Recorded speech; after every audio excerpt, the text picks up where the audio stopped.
Hi, it's Alex. I want to take a look today at John 10:37 to 38 here with a particular focus on the conditional relationship. If you look at your cheat sheet, you'll remember that the conditional relationship is like the action and result relationship, except that in conditional, the existence of the action is only potential. So this is an if-then statement that we're dealing with. In fact, that's our symbol when we're arcing this out, the if and the then. You might also come across keywords like provided that or except.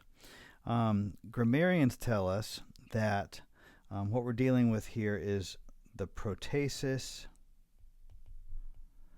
and the apodosis. The protasis is the if. It's the conditional clause that is dependent on the other main clause, and the apodosis is the then. If this happens, then this will happen as a result. So the conditional clause and the main clause. If you happen to not have the words if and then, you're still dealing with this idea, this grammar structure of protasis and apodosis. Let me give you an example of that here in John chapter 10, verses 37 to 38. And I'll be pointing out our keywords, particularly the keywords for the conditional relationship. This is where Jesus has just told the Jews that he and the Father are one, and they've picked up stones to stone him. And then he's saying, wait, consider further. If, he says, here's a key word, if I am not doing the works of my Father, then, so already we have the protasis and the apodosis, the if and the then. If I'm not doing the works of my Father, then do not believe me, he says. But, keyword, if I do them, even though, here we have a keyword maybe for the concessive relationship, you do not believe me, believe the works. So we don't have a then following this if, but we might have one that's implied either right here or maybe right here. We can see as we arc this out. Believe the works, that, maybe a statement of purpose here, you may know and understand that the Father is in me and I am in the Father. So we see that this conditional construction is really important to what Jesus is laying out here in verses 37 and 38. Let me show you how I broke this down into its propositions, and then we can try to arc this together. My first proposition here is if I am not doing the works of my Father, comma, then do not believe me. But, next proposition, if I do them, even though you do not believe me, so we have another verbal assertion here, believe the works, that you may know and understand, probably a series here, that the Father is in me and I am in the Father. So how I would begin to approach arcing this out, I would start here in verse 37 with this first conditional statement that jumps out at me right here. If I am not doing the works of my Father, then do not believe me. So I'm going to label this as an if, then, draw my arc over the top. And then I come down to this next statement, an alternative, seemingly, here in 38.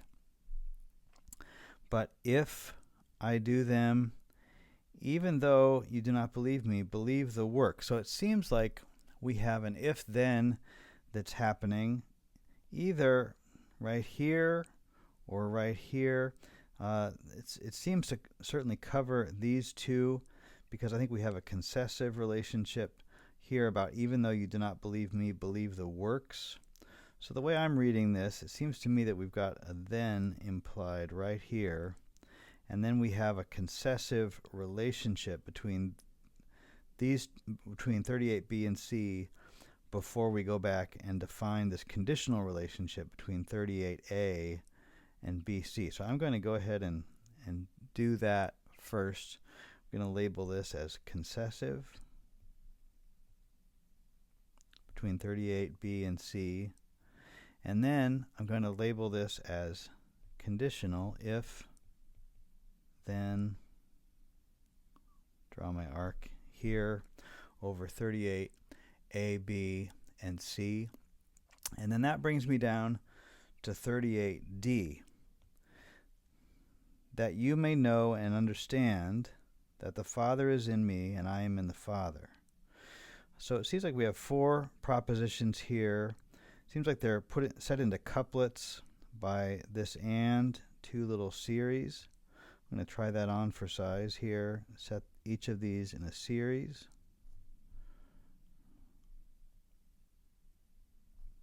And then come back to the relationship between them, because I think there's something going on here in this relationship right here before we come back and combine using this word that, the statement of purpose seemingly with what's come before that, that I think what we have here is possibly an idea explanation.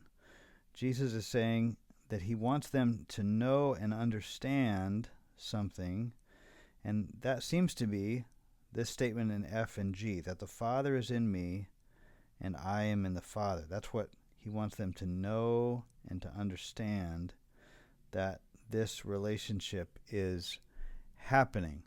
And this is, to me, a hard one, but I think that's what I'm going to try this on for size, an idea and an explanation. Draw my arc. And then we have this statement of purpose here, that you may know and understand that the Father is in me and I am in the Father, which seems to be a statement of purpose, which then makes me wonder if we have an action and purpose. The action that he's calling them to is to believe the works so that this purpose can be fulfilled, can come to pass. So I'm going to try that, an action and a purpose statement here. And then that brings me back to this connection right here. If I'm not doing the works of the Father, then do not believe me. But if I do them, even though you do not believe me, believe the works, so that you may know and understand that the Father is in me and I am in the Father. So this but seems to come in, this alternative seems to come in now at the very end, bringing all these propositions together under one arc. And then I can step back and kind of begin to meditate and even evaluate, is the work that I've done here, does that make sense and follow the author's flow of thought here faithfully as I look this over? Jesus is saying kind of a surprising statement, inviting them to not believe him if he's not doing the works of his Father. But if he is doing the works of his Father, then even though you don't believe me because you don't know me from Adam, Jesus is saying, which again, funny paradoxical comparison, even though you do not believe me, believe the works.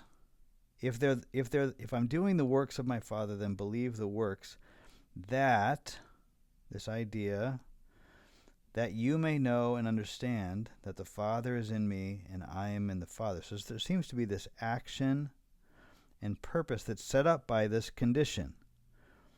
If I'm doing the works of my Father or not. If I am, then here's this exhortation to action, to believe the works for this purpose, that you may know and understand that the Father is in me and I am in the Father.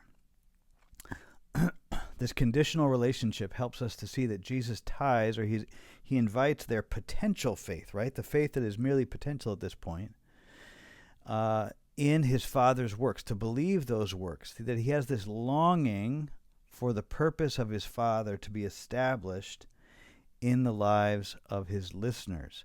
Jesus wants there to be a moment of insight and then a continuation in that knowledge. I get that from Leon Morris as he looks at these verses, and he analyzes the difference in tense between this word that you may know and that you may understand. He points out the aorist tense here of know, that you may come to know is how he would translate this, that you may come to know.